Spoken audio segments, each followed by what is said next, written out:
Hey, check out y'all, this 80 Hat in Cowboy World on the road. And I caught up with a good friend of mine, man. I'm blessed to have, to say, as a friend, as an uncle, as a big brother. You older than me, so I'm nephew. For those that don't know, you are Bud Ford. Mr. Ford.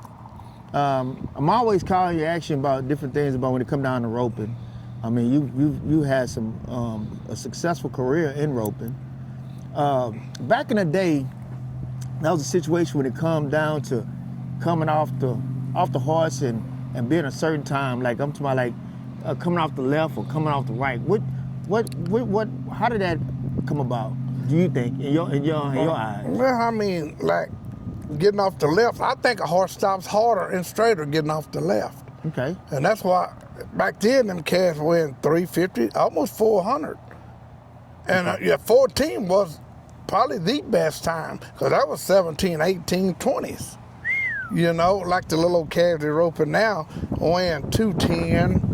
190 to 210, you can get off the right. You can pretty much stop some of them with your hand in the stirrup. Oh, wow. You know what I'm saying? Depending on how you handle your rope. Right. But one of them big ones, you want him on the ground. Or they'll take your clothes off. Man, so when you were doing your roping and you were out there, how big were the calves? Well, only place they was big at then, but like Mesquite. Okay.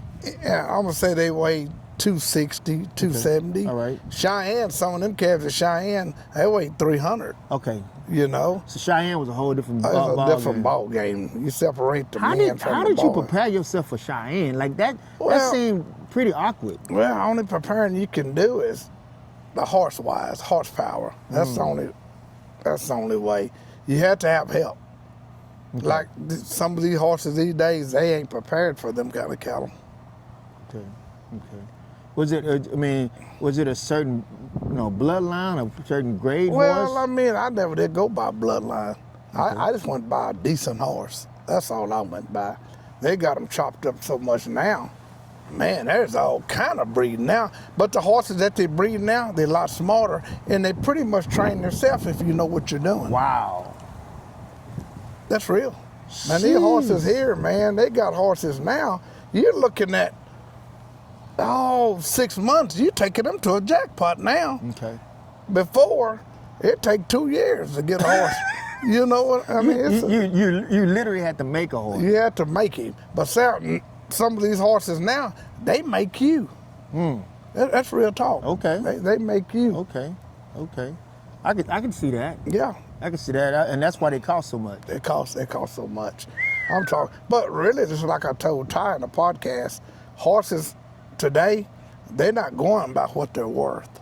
Okay. They're going by what you can win on them. That's what makes a difference. You can take say you take a $50,000 horse. Right. And you say Riley and them call them, say, hey man, I want to try that horse. That horse just went up to 150. You understand? That's what I'm saying. Jeez. I'm not saying to knock the person that's getting it. Right. I'm saying, just like when you go buy a horse, you can't go buy him. You might have the money to pay for him, but you got to send somebody else. You can't do it. Oh, wow. You can't do it. Shad, he go look at a horse. hey man, 200,000. John, with Joe B hounds that, but John, he'll buy a horse too, Wow. But Haven, like Haven Magic, let me tell you something, he makes his. That guy right there is a monster. He's a monster. What makes you say that he's a monster? Well, because he ropes so correct. Okay. And he rides a lot of horses, probably of his own. I don't know if he's riding the outside horses. But, man, he's so correct, and then he can beat you correct. You understand? A lot of horse trainers can't switch over. Okay. Haven, he's just a monster. Jeez. Okay. Cody McCartney. I love watching him. Why is that? Oh, man, he is. I mean, not only he's rope correct, but he's kind of stylish with it. You can't be. You have to. I'm gonna ask you. Who back down south that was real stylish like that? that you would say back in the day? Back in the day, Who was stylish? oh man, there was so many of them. I mean, I mean, it'd be kind of cool just to know, like, say, like you just said, that guy was black kind or of white? It don't matter. Oh, just any color. Yeah. Huh? Stylish, I'm gonna say Ronnie was pretty stylish. Ronnie who? Arsenault. Ronnie Arsenault. Yeah, Dana Williams was pretty stylish. Okay. Robert Gary, pretty stylish. Dexter Grace, Dexter was a monster, Yeah, but he was stylish. He was stylish too. Man, who else could it be? And when you say stylish, like, I mean, some people just rope and jump off, bell off. Oh, and yeah, all. yeah, I'm talking about roping and just being prepared. Yeah. That there, but That. but it made a difference. Randy Durham. If a person took a picture, that it'd be a perfect picture. Pretty good flick. Okay. It'd be a pretty good flick. Let me get our fire barrel back going. Tight. We don't need all that smoke till them mosquitoes gone. Yeah, but it's a lot of. But right now, AD, man, right now you can't be stylish right now. Why is that? Fooling with them folks, man. You got to get out there and get funky now. Man, Riley Webb, Haven, John, and I got a young man coming in. I really want to watch him this year. Who was that? Cheyenne Wilhot. Cheyenne. Oh, you're going to know that name. Just let him get his feet wet. Okay. That kid right there, and then Tyler Calhoun, he done proved himself. Okay. Then you got Ace Reed. Then you got little Brody Clemens. Okay, I do know. You got kids like that coming in. You got them the ones that I've seen, and there's many more. But that breakaway is a killer. Man, I was seeing Miss Jackie Crawford in San Diego. She said 2-1, no money. Then I seen on another deal, she was 1-9 and win 4th. Now, you don't think them girls ain't playing, man. For her to hang with them, Yeah. man, I'm gonna tell you, she's a monster now. Okay, so my understanding back in the day, that's where it was when it come down to roping was breakaway. Man, down south, Yeah. man, them folk down south kill you with that breakaway. Willie Sanders now, I got to meet him. Willie Sanders, that man will tear your head. He'll tear your head off, man. That's the only one I remember, really. Right. And talk just crazy, but he'll tear you up. But I understand that a person down south, if you could jackpot or tie down, you could. You can go beat anybody, but let me tell you, I think nothing against black rodeos. I'm listening. But I think you can get immune to them. Then, just like a bunch of people go to the Bill Pickett, Right. you get immune to them, then you won't step outside your boundaries. Oh. Okay. You got a lot of some of Bill Pickett, they can rope, and they can get it on. At any of them black rodeos, they can get it on, but they will not step outside their boundaries. Okay. So my question was this as well. I mean, I get that, but when it comes down to having a job at it, back in the day, I understand you could have almost 60 to 80 breaker ropers at an event. 60 now ain't nothing now. You're allowed to have 300 now.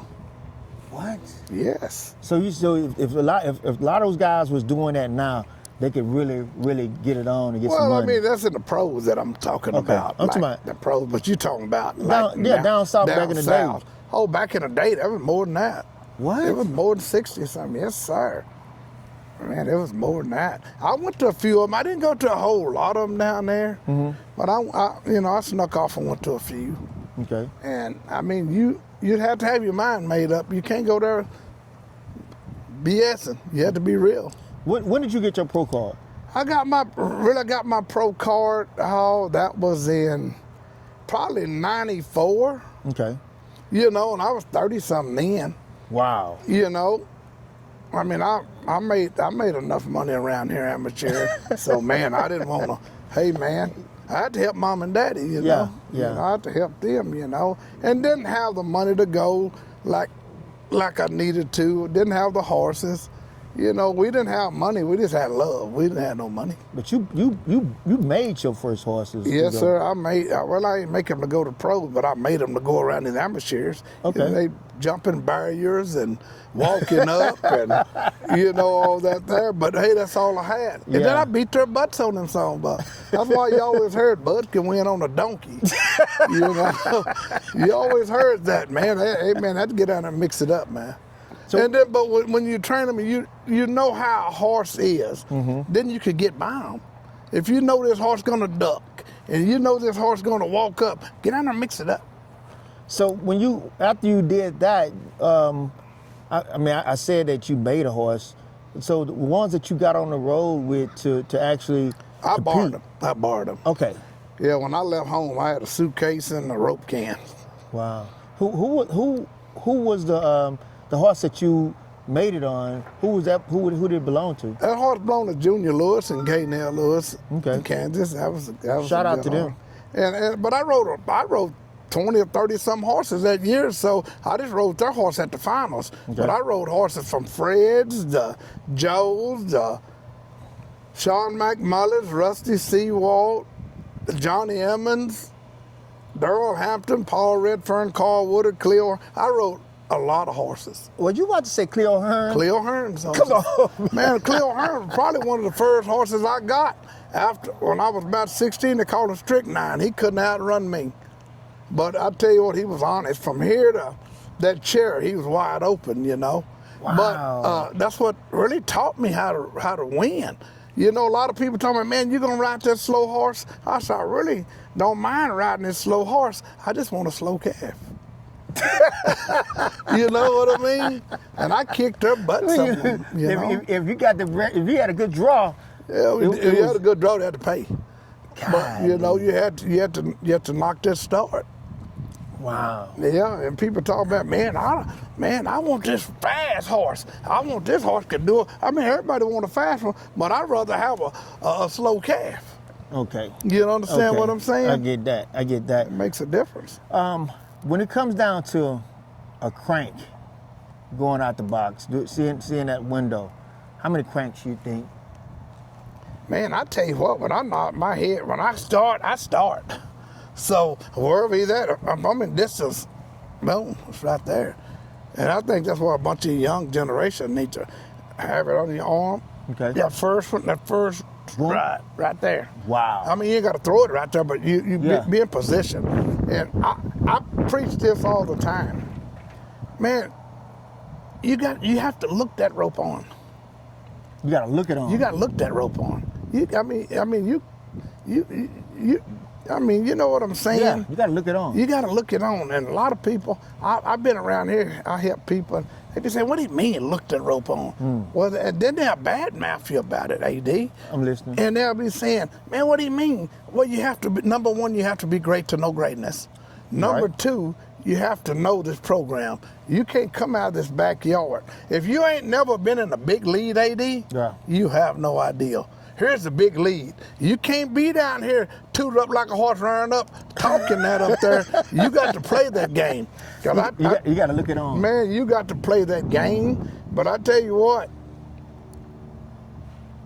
if you think you're a bad son of a buck, Okay. get out there in this big lead.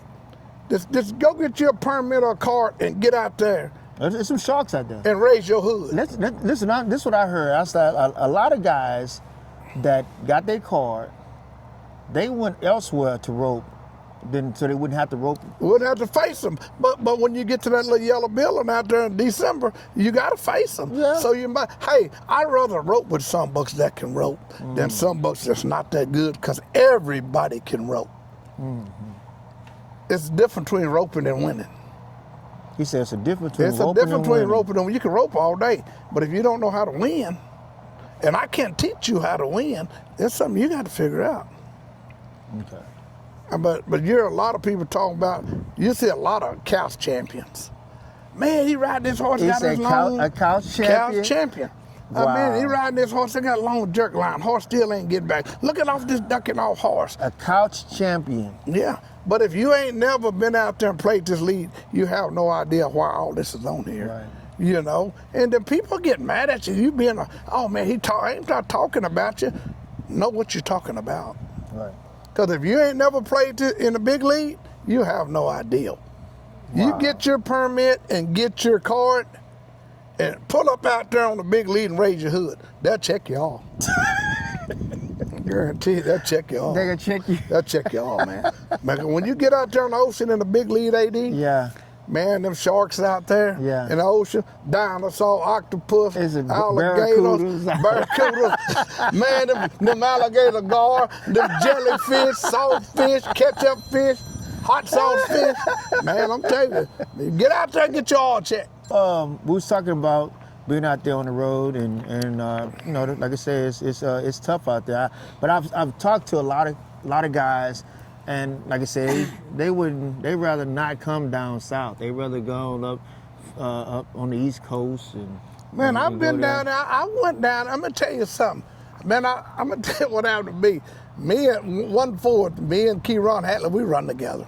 Okay. And this was after my rodeo career. I mean, it had probably been in 12 or 14, 2012, 14. So we went to Tig, and then we left and went down south. So me, Keyron Hatley, Dexter Arcadie, and Robert Gary. Okay, that's 4. Okay. So we entered the rodeo during the show here. You can go to 2 that day. Okay. During the show, then you can go to 1 after show. Okay. So when I get there, we all enter together. Well, we sitting all out the parking lot. We talking. They're gonna have the rodeo. I'm during the show. How you? That's what I'm asking. Now, man, go on rope. I said, but I'm during the show here. And if we entered all this for after, we all out here playing. You could have been prepared. So I don't know who entered me like that. Oh, wow. So that's the reason I didn't really go down south much, because, I was a bad son buck back then, AD. I was winning everything as a kid. And, man, that happened to me. So that's the reason you'd never really see me down there much, AD. That's true. Oh, wow. I mean, just about every black rodeo they had back in the day as a kid, I won them. So did you ever? You probably did. I want to ask you anyway. The Liberty Easter Rodeo. You ever go down to that one? Only one I went to there. I went down there with the police guy, Steve and them, and I roped in. That 50 and over, 40 and over. I roped in that and placed in that. So it's another big one, and I used to go to Madisonville. I used to win that song. Oh, what? That was a good one back in the day. Oh, Glover? Yeah, man. It let me 4 o'clock in the morning before we roped. Maybe out there asleep. That was a good one. Yeah. Man, that was a good one, man. Yeah. Man, we had fun there.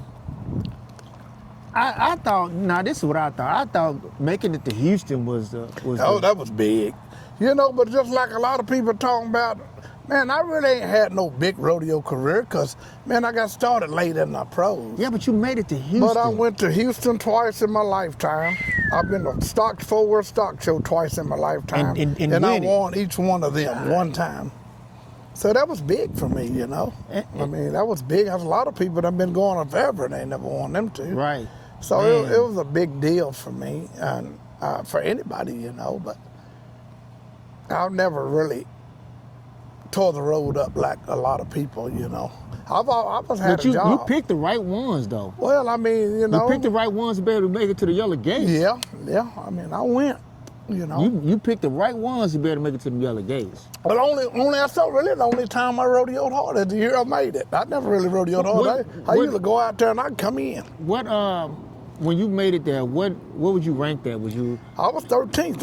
I go out there and rodeo a while, and I line to go back in 2 weeks. I didn't stay gone. Okay, so you just picked right. I would pick them out. Man, I line to be home 2 weeks, go back out there and jump on somebody else's horse. That's amazing. Man, I'm telling you, I was a freak of nature. And he's out of freaking up, but using the top 15, the top 15, but you was 13 in the top 15. Mm-hmm. And then by the time it was over, I was third or fourth when it was over. Wow. Moved all the way up there. You moved all the way to the third? Third or fourth. I remember third or fourth. Jeez. Yep. Man, that's good. It was bad, man. I tell you what, I thought about it. And like that tense calf got away from me. but it should have. I thank the Lord for that when it happened. A lot of people think I'm crazy because I've never been disrespectful, you understand? Right. Because I need everybody. And about the 8th go around, you know, I was kicking their butt in the first 7, I was getting checks. What was your top time at the NFR? Oh, we roping some big sum bucks, man. What was your top time? I was 8-3 on my first one, 8-5 on my second one. You know, Wait. 7-6. Wait. 7-6 was it on the big ones? 7-6? On the big ones. On the big ones. You didn't get them 6s till them kids start coming in. You was a 7-6 at the NFR? On a big one, 96. Wow. 7-6. 7-6. My very first calf ever roped in, that was the first go round in 96. I won the first round. And what was it? And that was 8-3. 8-3. Big heifer. I'm talking about a big one. And look at him. People talking about, man, you can't rope a, Joe Beaver speak right now today, you can't rope a calf to the left over there. You know, you can't. I'm gonna show you something. What you show me, man? Help him and all this. Man, I was a threat to society with that rope, man. But when you got off a horse, it was like you standing on side the horse. And I'm telling you, that was dangerous, man. How did you Practice that at home. Get prepared. How much? When you say you practice, how much? Just get prepared. You got to learn all this stuff. A lot of people right now today, they're not preparing themselves. Compare your pattern. They just going through the motion. Compare your pattern. And you just worked on that pattern. Worked on it, and man, I tell you, you got a horse really run, get on the ground like that horse, you can get off of him. So I was talking to a gentleman, and he said that his dad had a horse. When he stopped, he sat down, and you could just come off the That's side. what I'm saying. And when they drop down like that, you can get gone. But when you roping on somebody ducking off, you can't get gone. You got to wait. It's a big difference. Been up to your knees up half and two. So when that horse get down, I got a picture of a guy coming out the horse. I'm talking about that horse just. It's like he just. They'll lay down. And that's the best time. That's the best one. Like right now, a lot of people don't want no horses stopping hard now. They just want some buck just kind of dribbling, getting them calves turning around. You jerk a calf down now, you're in trouble. Oh yeah, I seen that. Man, you're in trouble now. I seen that. And this, okay, you tell me what you think. This is a deal that I always talked about when it comes down to calf ropers and young people. Man, I gotta have a horse. I gotta have this. I gotta have that. You just need transportation and ability. What you need, transportation and ability. Transportation and ability. As long as that some buck score, run out there and let you off, and you go through the motion. That's what you need. You don't need that jam up $200,000 some buck now. You need a some buck score, run, slow down, let you off, keep that rope tight. That's all you need. Wow, I never heard nobody say that. That's what you need. You know. I mean, I can understand that because you look at Camus Jennings. I had some buck right there. I just don't know. I just don't know why he messed his life up like this. Man, he ought to be out there roping. Man. No, listen. He could go anywhere. Anywhere. But he won't go in the big league. No, he could fly anywhere and jump on any horse and rope. Because we learned on this junk. And once you get a good one, you Superman. When you learn on this junk that we learn how to rope on, and by the time you get in a big lead or on a good horse, man, you're a threat. Wow. But that's why they want you to ride your own. They can beat you. But shit, I'm telling you, man, I rode some junk, man. So by you learning off that junk and just mastering the junk. You're learning. When you master it. You master it, man. When you master it, boy, you'll get enemies. Cause man, I would beat them guys. Man, I've had these $3,500, $4,500 some buck, and back then, $25,000 was just like the $100,000 horses now. Back in the day, right. And you giving these $25,000 for these some bucks, I got these old these rejects had to beat you on. Man, that do something to you, man. Man, I'm telling you, it does something. If you had to say something to your younger self, right now, here it is. You went to the NFR at 30. If you had to say something to your younger self at 20, I'd have said, man, get out there and get in the mix for 5 years. Okay. 20, 21, 22, 23, 24, 25. 5 years. And then go get your job after that. I mean, dude, I'm gonna be honest with you, I'll man. be honest with you. Go get your job after that. Because let me tell you, rodeo is for the moment. Rodeo, unless you're a bull rider, unless you PBR, then you got it made. But rodeo, after rodeo AD, you can win everything you want. After you get out of that lead, very seldom you're gonna hear your name. Look at Larry Mahan. Did you hear anything about Larry Mahan at the national finals? No. Okay. Did you hear Trevor? Because Trevor be out there, and stuff. Yeah. Oh man, I'm gonna tell you something. And if you're not out there, if you didn't transition in the industry, you're not really heard of it. And sometimes you transition out of the industry. It's the ability that you had as a calf roper and the heights that you have achieved.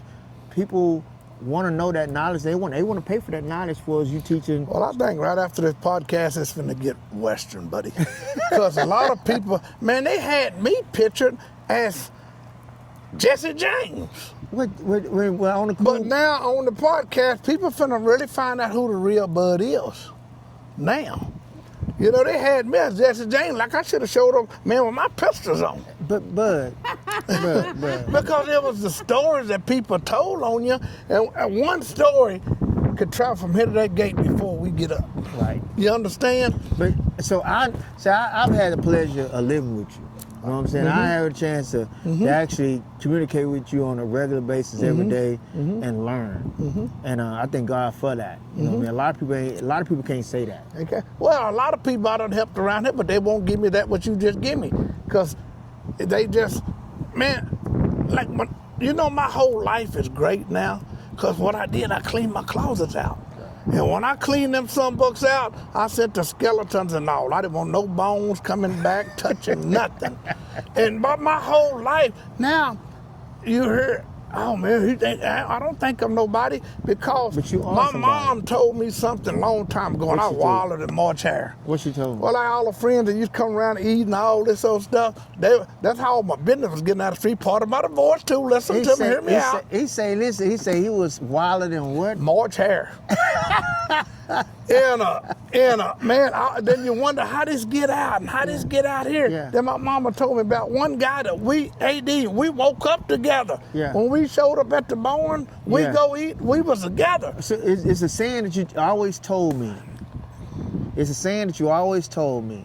He said, a dog gonna carry the bone. That's what my mom told me. I said, Mom, how they finding all this out? Because we be talking together here, AD. Just like me and you talking about this bone. The dog gonna carry the bone. The dog that carry the bone, mama said he'll bite too. So, and that's what I had around me. Now, since I cull all that rope by myself, nobody know your business, now they don't really talk to me. Because what I did now, I should have did it 30 years ago. You understand? But I had the kind of people around me, what you can do for me. Yeah, one-way streets. One-way streets. That's what it was. Yeah. And the minute I put stop signs up and yield signs, man, it got Western. It got Western. Yeah. Hey, check out, y'all. This is what's extremely important right now that I have to say. That God has allowed me to be in the midst of this gentleman right here when I actually needed it. And man, so he is one of the cowboys in cowboy world. Leon Woods is one of the cowboys in cowboy world.